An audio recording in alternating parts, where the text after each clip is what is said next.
Ladies and gentlemen, please notice that exits are conveniently located at the front and rear of this auditorium. When leaving the theater, we suggest that the exit at the front of the auditorium will allow you easier access to the parking areas. Thank you.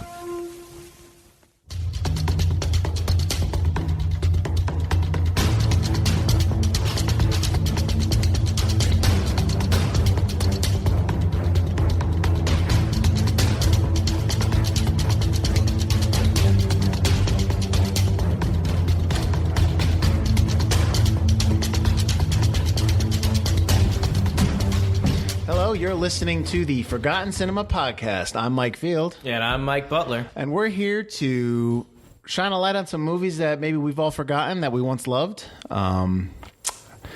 Yeah, that's it. Thanks for coming. All right.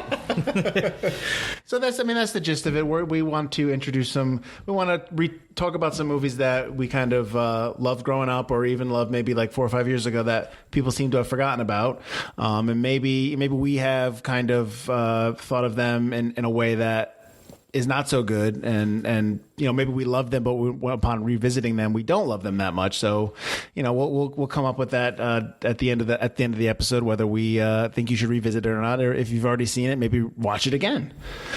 Just a little bit about me. Actually, you know what, Mike, you go, since I've just been talking for the last 30 seconds. All right, then. I'm Mike Butler. I'm an actor and writer based on the East Coast.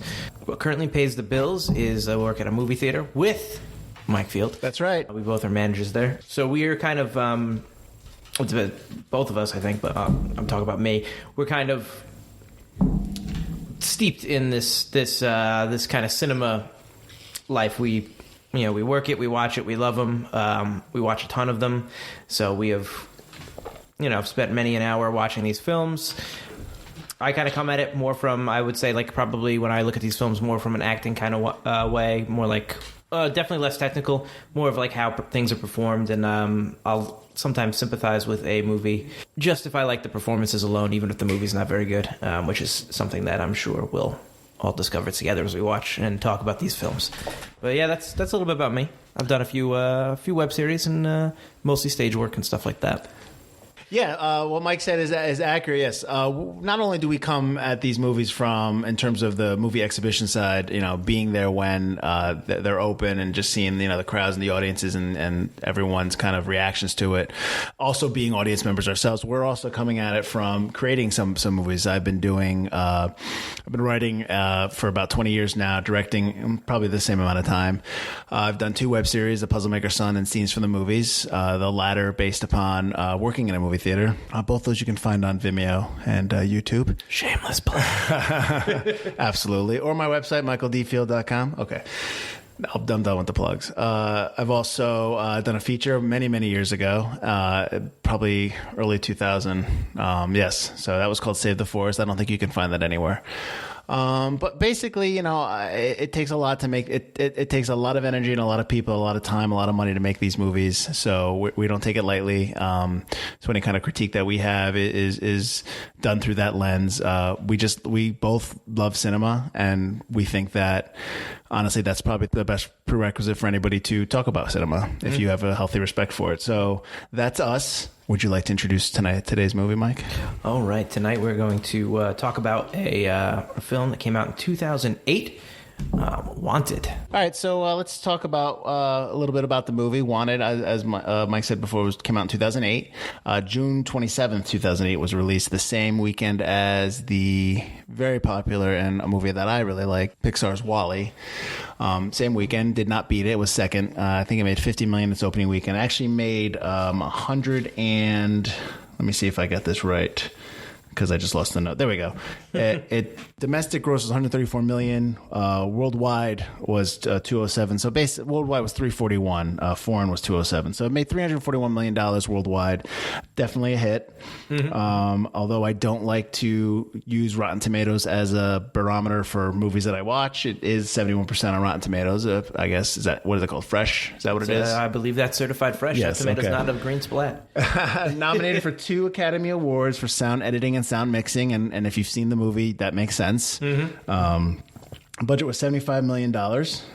It was directed by Timur, here we go, Beck Bekmambetov. That's bad. I apologize, sir. I believe it's Timur Bekmambetov. Yep. Nope. Yep. So we both apologize, sir. Yep. It's with great respect. He is.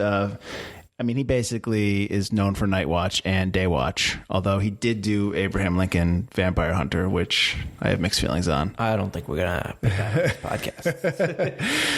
So, like I said, the movie 2008, it was an hour and 48 minutes. It's based on a comic by Mark Millar and J.G. Jones, who did the illustrations, if that's accurate. It's written by Michael Brandt and Derek Haas from Too Fast, Too Furious fame, and 3:10 to Yuma, the Russell Crowe movie, which I really, really like. So, yeah, I don't know. That's a big plus for me. 3:10 is a really good movie. I also really like Danny Elfman, who did the score, who I'm a big fan of Mr. Elfman. And in terms of the only other fact I have down here, it was filmed in the Czech Republic and Chicago. I think it did some pickups in New York, but you can definitely tell in the movie when you're watching it. I was like, that doesn't look like America. No, there are a lot of moments in the movie that you go through and it's just his street, the ATM machine. That's not an ATM machine we have here. No, absolutely. It's a little... But what's funny is that, we'll get to that later. Okay, so now that I've given you the facts, Mike, why don't you, Mr. Butler, why don't you break down the summary of the movie itself? All right, so Wanted takes place in a world where assassins are all part of this secret cabal, and they are almost superpowered. They have abilities beyond our own. And Wesley, played by James McAvoy, has been living a seemingly normal, mundane life that he's pretty sick of. He's a nobody.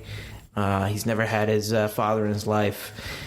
And one day he finds out in a spectacular fashion that his father was an assassin and is dead. Father was one of the greatest assassins who ever lived. The man who killed him is behind you. And now the man who killed him is after Wesley.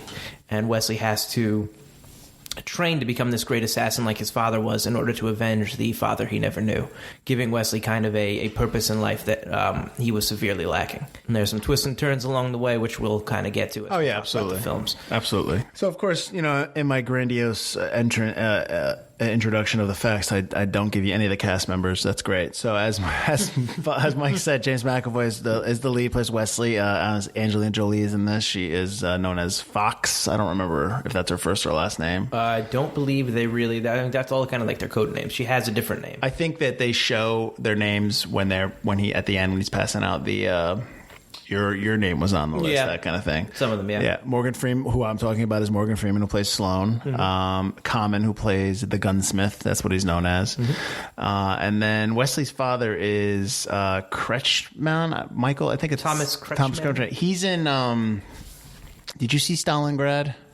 No, but... It's kind of the same style of this. I don't know. I don't think Timur directed that. But I think that he produced it. But okay. I remember because I remember seeing the ad for Stalingrad and it was like in IMAX, and then I saw the movie. Yeah. I didn't see it in IMAX. I saw it at home, and I guess I was glad I saw it at home and didn't spend money. So, but yeah, no, that's. But he's actually a face because I've seen him in other stuff too. Okay, like he just pops up. But yeah, so those are the facts of the movie. I mean, can you think of anything else that I've forgotten that people might not? Just the plot. That's the basic plot. Yeah. I mean, if you want, now when we start talking about the movie, we'll get into the spoilers. And so, if you have not seen Wanted, stop, pause, go watch it, come back, and we'll tell you what we thought.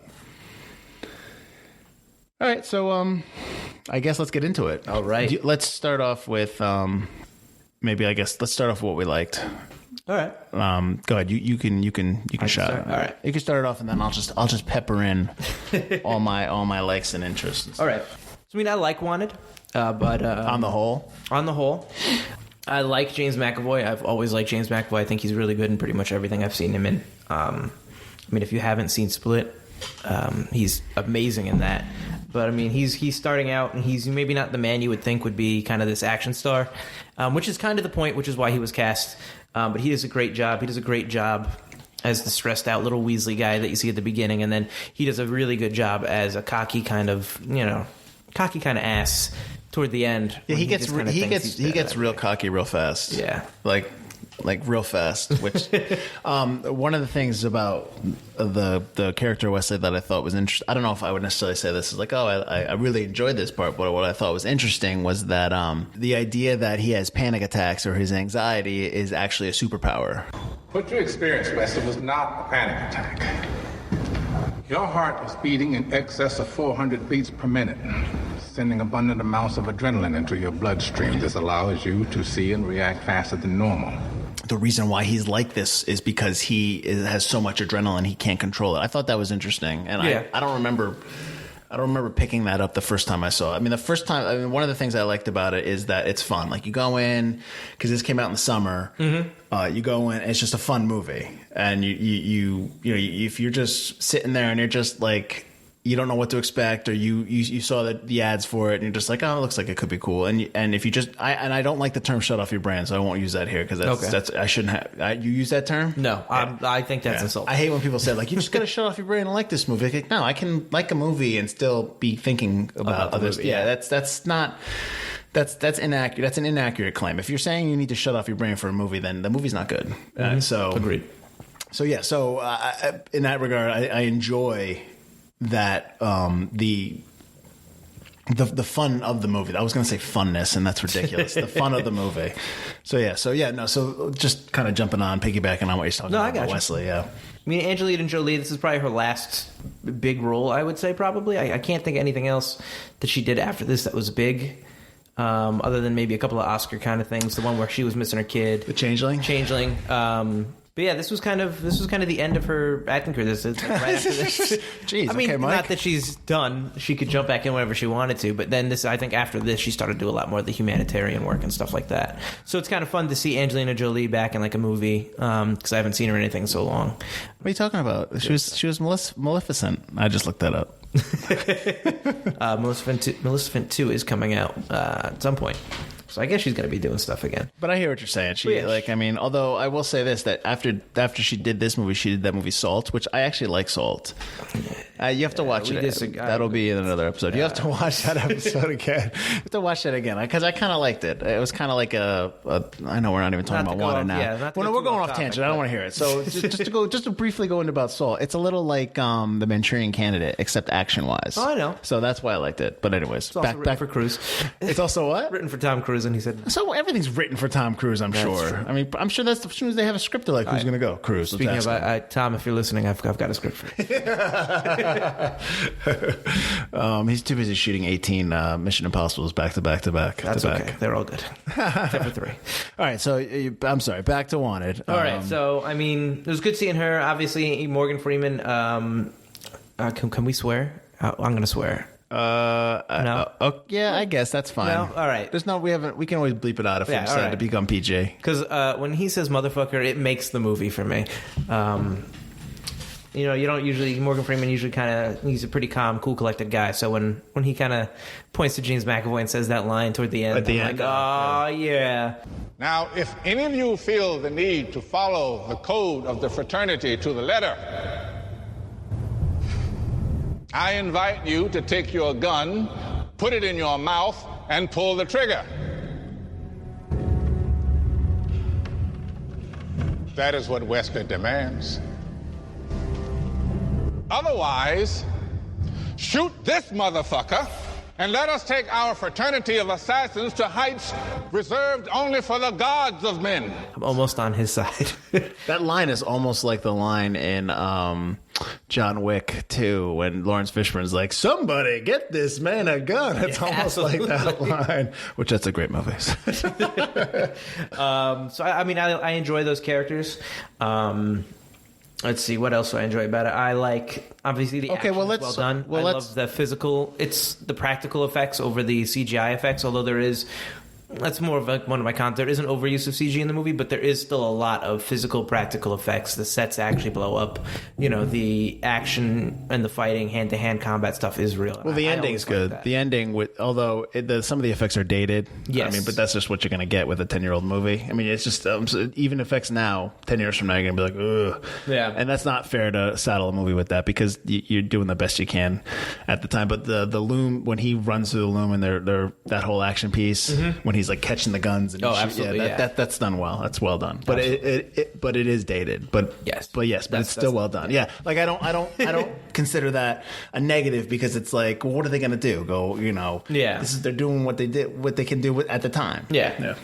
I thought the story was interesting. There was a twist about the father actually not being dead, and he's actually out to kill all the assassins because the assassins are what's evil. I enjoyed that. Well, just to piggyback on that, even that's the second time we've used piggyback today. That opening scene I like when because we're talking about his dad, that you think it's his dad. So in the movie, when they introduce the assassin when he jumps across the building, okay, I like that scene. You don't like that scene? All right, fun fact. Why don't you like that scene? The first time I watched this, I rented it. I didn't catch it in the theater. I was too busy watching probably Wall-E and Dark Knight and all those other movies over and over again. So I rented it. I was watching with my girlfriend. We put it in. The rooftop scene happened. He jumped out of the window, and I got off my seat, and I went to go turn the player off, and I said, "This is absolutely ridiculous. This is terrible. I'm sorry. I'm turning this. I can't watch this." I had my hand on the eject button. He murdered all the guys, and this scene switched to Wesley and James McAvoy, and I was like, I kind of liked his monologue, so I was like, all right, I'll give you 5 more minutes. Wow. But that rooftop scene, even when I rewatched it now, I just watched it, and I hate it. That rooftop scene sets the tone for the entire movie. They never fly again in the movie. That guy flies. Technically he jumped. Technically he jumped really far because he has a lot of adrenaline. I mean, I know we're supposed to be talking about our likes, and I was going to wait to say this till later. I think what we're going to learn is that the likes and dislikes will always bleed into each other. Oh, yeah. Okay, well, what else do you like about the movie? I'll get back to that. I really enjoyed the action set piece at the end is really fantastic. Like I said, the monologues. I mean, the first time I watched this, it wasn't a big deal, but watching James McAvoy slap Chris Pratt with a keyboard and break his face is fantastic. He's the worst friend. He's awful. It's like so blatant that he's like with his girlfriend. It's just like and he doesn't care. Yeah. It's just ridiculous. So when he gets hit in the face and when he gets pushed down in the later on when they meet him again, it's fantastic. It almost feels like a comment on young American males back then, 10 years ago. I mean, absolutely. It's kind of like bro culture kind of a thing. Like that kind of, which, I'm not a big fan of. Anybody should be a big fan of bro culture, but no one wants to be a bro. Right. But it's almost like, and I don't know. I mean, I don't know if Chris Pratt had the note, hey, be the complete jerk that you can be a douche, the douchiest of douches. But yeah, it was almost like it was really over the top. Like, how do you not know it's him? Yeah. So I mean, I still enjoyed him getting his last time, but now the fact that it's superstar Chris Pratt back before he was anything, and it's like oh yeah, Chris Pratt gets it. Although he looks really good in The Kid. Have you seen the trailer for The Kid? The Kid looks fantastic. I think I showed you the trailer for The Kid. Yeah, no, I knew, I know, but I'm a huge D'Onofrio fan, so I knew he was directing it. Yeah. But he doesn't even look like him. Right. He's the bad guy, which is great. All right, so we're going to be doing that on Forgotten Cinema. We've already talked about 4 of the movies. All right, so let me break down. Did you have any more likes? I could. I'm just. I could just screw you. I'm just gonna. Yeah, I'm just gonna screw you. I'm just gonna go with it. That's fine. Whatever, man. Yeah. I like I said, I like the opening because I think it sets the tone. When I think of this movie, I always think of the movie Shoot 'Em Up. With Clive Owen, like that kind of style. I mean, that was after it. That kind of surreal reality kind of thing. Like it's not. It's like it's kind of believable, but it's obviously not true. Like a little out of the realm of possibility. Right. The curving bullets is. I actually really like curving bullets. It was a great riff on like kind of like the Matrix has bullet time. Yeah. Oh, what can we do different? And it's curving the bullets, which I really like. I want you to curve the bullet. How am I supposed to do that? If no one told you that bullets flew straight, and I gave you a gun and told you to hit the target, what would you do? Yeah, and plus, I mean, you're going to get that based on the comic, although the comic has a dude that's, like, completely made of poop. The comic... So I'm sorry, we're swearing. I did kind of want to talk about how different the comic is from the film, because the comic book takes place in the world of superheroes, and the assassins and all these villains have killed all the superheroes at that point. So this film took that concept, and it's kind of an example of you can make a film based on another piece of work and change it up and still make it work for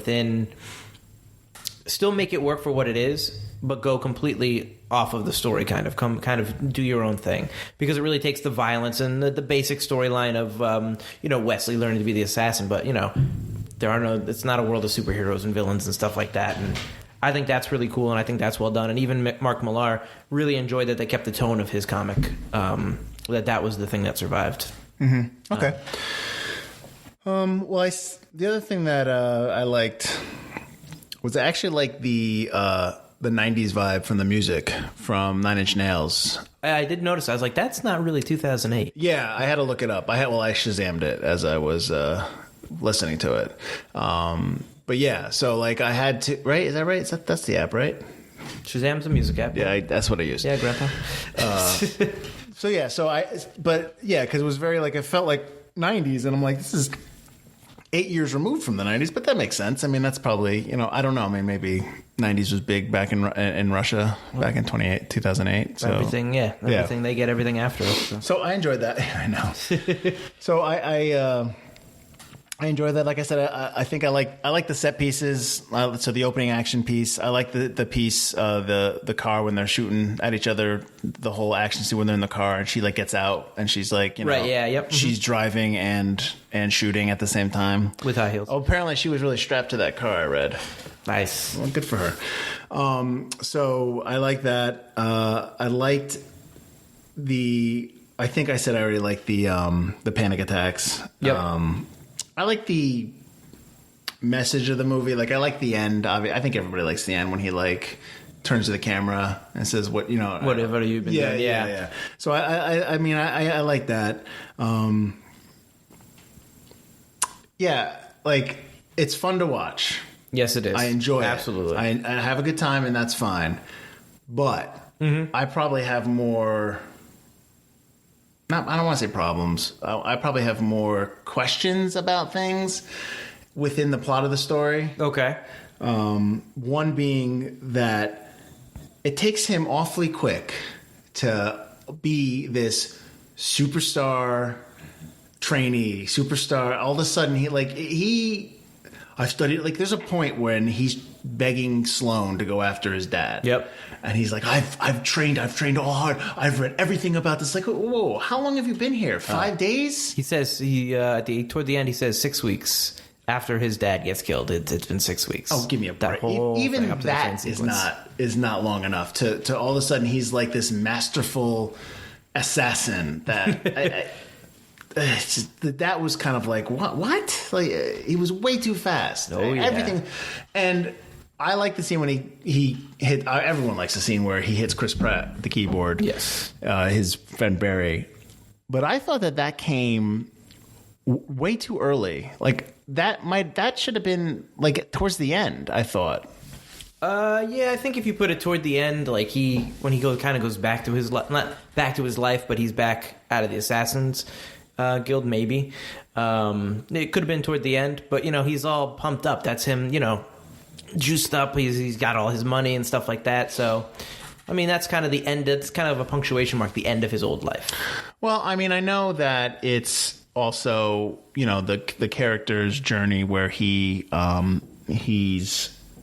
choosing his journey. He's choosing his action, but he doesn't really refuse it. He never really turns his back on the journey itself. Right. I think that they offer it to him, and we're supposed to witness his life, his panic attacks, the way that woman Janice I'm sorry, would be written up by HR constantly, where her behavior was, that's just 10 years ago, but she was a bully. Shut the fuck up! She has one single iota of tenuous power. She thinks she can push everyone around. Junior high must have been kind of tough, but it doesn't give you the right to treat your workers like horseshit, Janice. I know we laugh at you, Janice. We all know you keep your stash of jelly donuts in the top drawer of your desk. But I want you to know that if you weren't such a bitch, we'd feel sorry for you. I do feel sorry for you. But as it stands, the way you behave, I feel I can speak for the entire office. When I tell you, go fuck yourself. We see his life and everything that is his girlfriend hates him, his best friend's cheating on him with his girlfriend, and like that's supposed to be his indecision to not choose the path. Right. Like he doesn't actually turn his back on it, which I thought was interesting. I don't know if that's necessarily wrong or anything.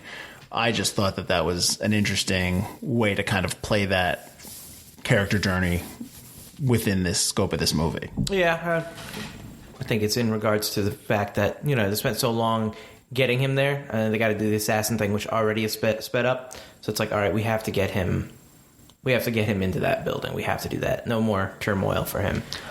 Well, when he shoots the wings off the flies, yeah, and then he just leaves. Like, is that his refusal? Because he doesn't. It's almost like they offer it to him. Mm-hmm. He leaves them, and then he just decides, okay, I'm going to do it. I mean, he goes back to his shitty life.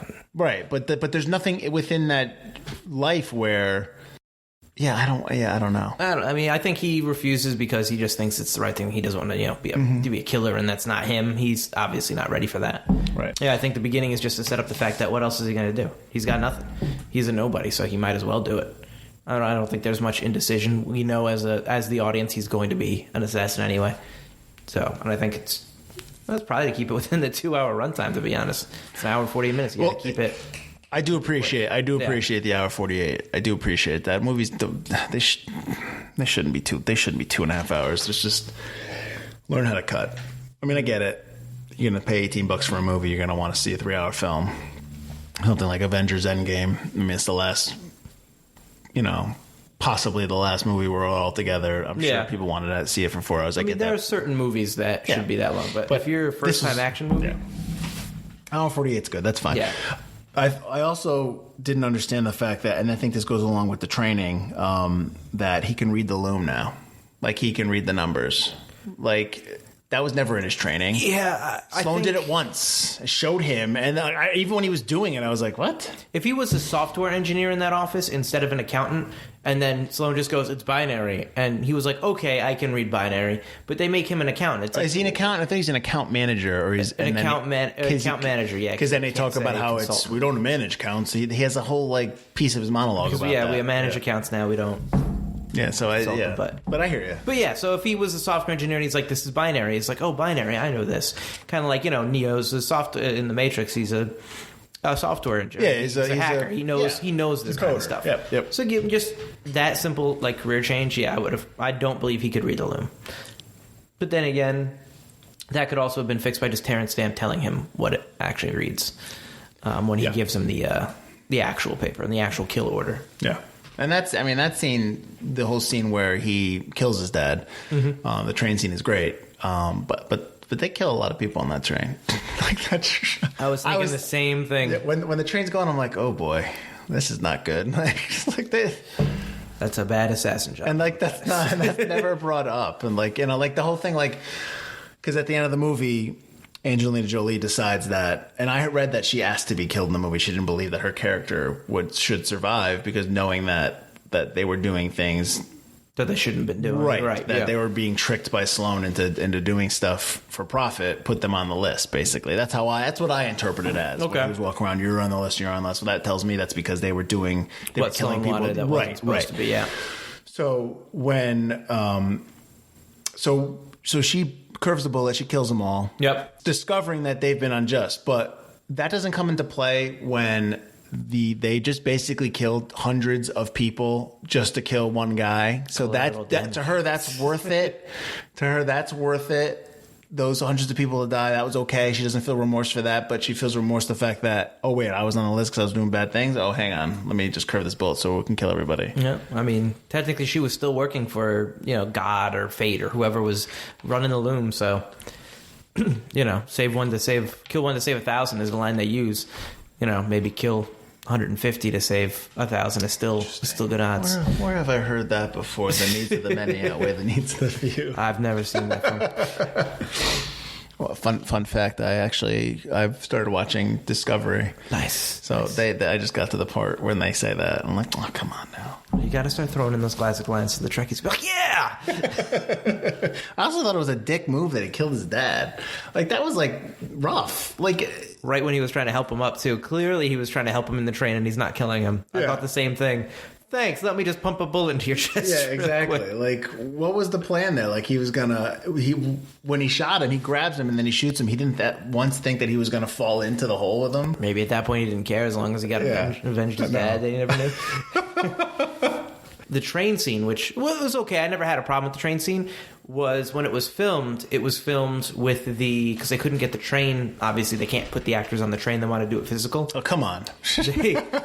They put the actors on the top of a non-moving train and built a bridge that moved on a track. Oh, you're talking about the train scene when they shoot the guy through the window? The train scene when they have to duck under the bridge and Wesley's got to learn to, and he hits his arm? When he hits his arm and when he jumps over it. Oh, okay. Both times it's actually the bridge moving really quickly over them, and the way they shot it with the green screen makes it seem like it's the train, but it's really the bridge moving as quick as possible. And they actually had James McAvoy jump over. Obviously he's wearing wires, but they have him actually jump over the bridge. That's good. And do the jump as best as he could. Yeah, the stunt work and anything, all the stuff that, like we said, that's stunt good. work's great. Yeah. I mean, the car, I always thought it was CG. The car when it picks him up. When she first finds Wesley, when Fox twists the car and gets Wesley in the car by hitting him into the door, that was actually done practically too. Oof, they just spun the car real quick and the actor does hit his legs. It's slowed down, but it still looked painful. That had to be over in Europe because I don't know if that would have flew over here. So we're just gonna hit your ankles with this car. You're just gonna fall. No problem. All right, we'll put some plates in there, maybe. But yeah, I really like the physical stunt work and stuff like that. That's one of the reasons I always really love the James Bond films, especially the more recent ones. And I like that about this. Dislike-wise, I know you say we can't hold it against the film, but it does feel dated more than I would say other films that came out in 2008. Okay, well, give me a movie that came out around the same time that you thought achieved what it could have. You know what I mean? All right, Dark Knight, and I know that's an extreme example. Oh, come on, good. dude! But the way it's filmed, it doesn't feel dated. You don't feel like you're in a city or a world necessarily that's so dated. And it might be because it's filmed in Europe. It might be because of the music choices. It might just because of the film grain they use. But the movie does feel like it's actually from 2000, not 2008. It does feel maybe a decade behind in terms of not the effects and the stunt work, but in terms of the feel and the look of the movie. Does feel a little older than maybe other movies from that time. I mean, that could be also his predilection to the action of the movie itself rather than the look of the film. I mean, I know you compared Dark Knight, and I know that's not fair. And it's arguably one of the best movies. It's one of the best Batman movies. Is it the best Batman? It's the best Probably Batman the best movie. It's the best Batman. But that's Christopher Nolan, and Christopher Nolan is extremely meticulous with not only the story but the look, the feel. Because when you watch a movie like The Untouchables, or you watch a movie that's set in a different time period, like The Untouchables came out in 1987, but it's set obviously in the 20s. Yeah, because it's you've got the costumes and you've got the downtown Chicago, which still looked back then like the 20s. Yeah. The dressing, the cars. Like a movie like that always holds up because it's a specific time period. Right. It's like a shot. So with Dark Knight, I think that's also all those movies, even though they're shot like in Pittsburgh. Yeah. And Pittsburgh and Chicago. Yeah. But there's like a Gotham City element to it. So that's kind of like, that's its own character. One, it's not like that. One, it doesn't have that. Because to your point, when they're doing the chase, which I think was in Chicago because you can see the L train. And They did, that part was filmed in Chicago. And then they get to the fraternity. Yeah, and it's like a castle. Right. Yeah, it's like what? Like you definitely didn't know where you were in the world in that movie. Right. So yeah, no, I hear what you're saying in that regard. So that was kind of like the dated feel. Obviously, the beginning, I felt like I'm not a fan of that rooftop scene. I think that's not, and not only because I'm not saying it's the greatest thing in the cinema. Oh, that's fine. Yeah. I mean, you enjoyed it, and that's cool. I mean, that's what a lot of people like about it. Is that first scene is really what hooked them. That was why they filmed that scene. They do things in that first scene that also don't necessarily match up, or you don't see any other time in the movie. That jump, that flying jump. He didn't fly. He jumped. He flies. You don't see that ever again in the movie. It's that kind of insane, and maybe that's because Wesley's just not that good of an assassin. But all the rest of us, they don't need. Hold on, he's had 6 weeks. 6 whole weeks. Yeah, he hasn't learned flying yet. He apparently read every book in that library for 6 weeks. That's right. Studied every kill. Yeah. Oh, come on. But I just didn't like it. I don't like the glass shatter. I just. When it shatters over his face and it looks like pane glass. To be fair, they do that again when he jumps into the loom room. Yes, I know, and that's probably not the name of it. They don't hold it as quick. Yeah, I gotcha. And I mean, I do like that. When he blows up the heads in that scene, there is a lot of blood. They don't hold back on that, but that whole sequence feels out of place compared to the rest of the movie. I think so. I'm not a fan of that. I think you could conceivably cut that out of the film, and the film would still be just as good. So the fact that nobody flew in the movie, as you say it, is the reason why you don't like the opening. I mean, I don't like the opening in general, but I think that's a big, it's just not consistent with the rest of the power set that they establish. Right. Now, not that I'm not trying to change your mind. You can change. Yeah, I'm not trying to. I'm not. But I'm going to. When he's. You're going to say flying. When he's not flying, but when he jumps and he's shooting, and then he pulls that old gun, he curves the bullet, that whole thing. You get that. You immediately are introduced to the world, and you're like, okay, it's this type of movie, okay. And then how do you? So how do you not relate when Wesley takes the gun and shoves it into the eye of that dude and just starts shooting people through the guy's head? That's pretty much from that scene. That's a little bit of ultra violence, but it's just I just don't like that. It just feels inconsistent. She takes a car and leaps it into a moving train. Have you never done that before? Have you never lived? Okay, what else didn't you like? I loved the rat scene in the first time I watched it, and I thought it was hilarious. I thought it was interesting and unique, and it's still interesting and unique, but I feel like it lost kind of the comedy appeal to it the second time I watched it. Much like his 6 weeks of training, it was awfully fast for the rats to infiltrate the castle. They love that peanut butter. I don't know what brand they peanut butter mixed with explosive. What I love is the fact that he mixes it and he's he's pouring it out, and he's looking, and one rat comes up, and then 2 rats come up, and then cut, and next thing you know, he's got 45 million rats. My father was wrong about one thing. Everything they told me wasn't a lie. They taught me how to kill, how to feel no pain, and most importantly, that every job has a perfect weapon. Well, I'm the perfect weapon. And I'm supposed to run? Now, I've been doing that my entire life. So I say no. I say kill them all and let fate sort out the mess. How long did that take? Did that take another 20 minutes? It took 35 minutes. Yeah, exactly. It's a cut scene. Where never mind the fact. Okay, so let's say he's got about 200 rats. Would be being nice. Okay, I think he's got maybe more. 500 rats. I would say 500 rats. He had 500 watches. He had 500 watches with igniters. No, if you look closely, only a few rats have the actual igniters on them. Okay, so then they were looking for a chain reaction. Right. All right. I call horseshit.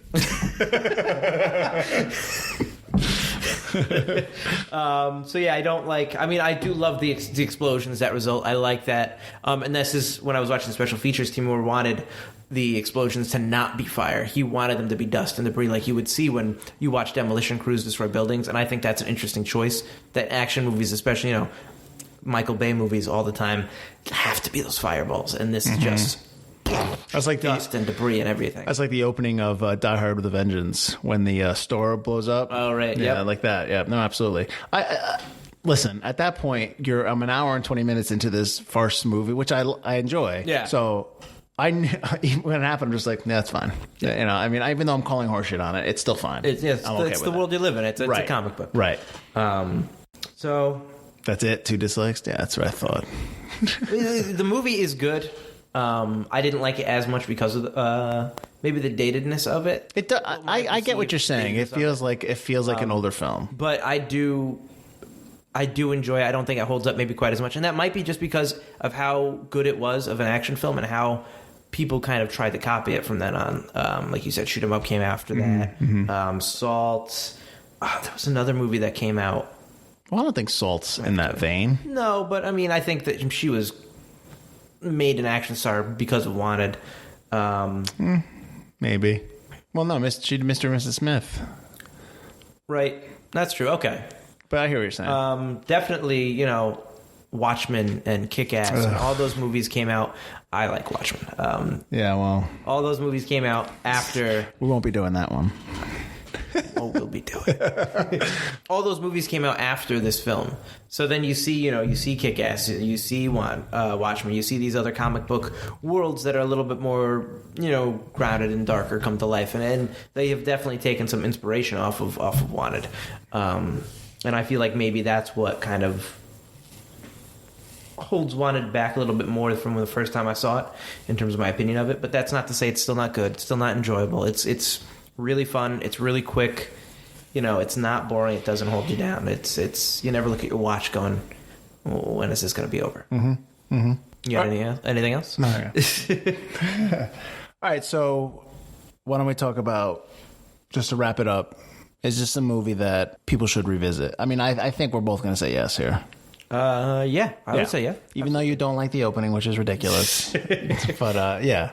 I mean, the other movies that we talked about, I would even say like even like John Wick, those movies, like I don't think those movies aren't like, I don't want to say farcical because that's not what I'm looking for, but just kind of, they're obviously a different world, but it's a little bit more serious.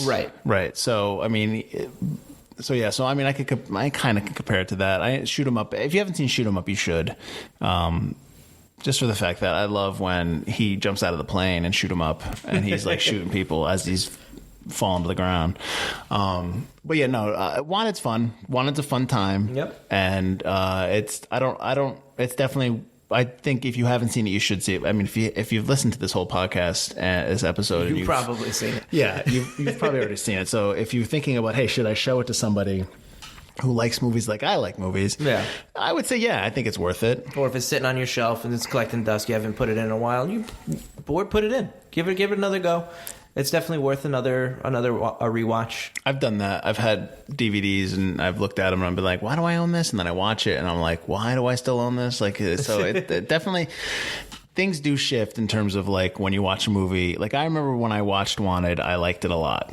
Right. Now revisiting it, I've seen it back and forth on probably like HBO or Showtime or something like that. Right. Now revisiting it, I mean, I probably wouldn't say I don't love it as much, but it was still enjoyable. Yeah, right. It was definitely worth a rewatch. Definitely, maybe forgotten. I know that they wanted to make a sequel. They've been talking about that for a while. Character, or they actually wanted to bring Angelina Jolie back, either as a prequel or figure out a way she could have survived the gaping wound in the side of her head. Yeah, at this point, like, I don't know what you're gonna do. I mean, you could conceivably have James McAvoy get somebody else as assassin, but I can't see how the storyline wouldn't play out with the exact same theme as the first one. It would almost be like a completely different movie. And like because obviously, just kind of like doing like your little research for it. We obviously go to IMDb and stuff like that. Mm-hmm. He's got it on his director's got it on his page as being announced like this the Wanted 2, but this year's date. So I mean, I don't know, maybe I guess but they've been talking about doing a sequel for it for a while now, since the first one really came out, once it did well. Right. I mean, what has Timur been up to lately? I mean, I've seen 9, which I don't know if he directed it. He did not Spartacus. He did Oh, he did Ben-Hur. Yes. Yes. Rough. He did Abraham Lincoln Vampire Hunter, right? He did do Abraham Lincoln Vampire Hunter. I liked that book. I wasn't a fan of the movie. Yeah, I mean, Ben-Hur was just... Yeah, agreed. That's a movie that didn't need to be remade. But there's tons of movies like that. Absolutely. Yeah. So we're getting off topic. So yes, I'm sure you don't want us to break down our IMDb search right now. All right. So Ben-Hur, the lifetime gross of 2016. All right. So yes, definitely watch it again. Yep. And you know what? You should probably introduce it to somebody who hasn't seen it. That's probably a better. Not reference, but a better recommendation. Absolutely, because a lot of the movies that come out now, especially with a lot of Mark Millar's work being done, I know Netflix has a huge deal with him, with the Millarverse, I guess it would be called. So there's going to be a lot more of his kind of work being shown, and I think they're all going to look back at the very first film I did of him.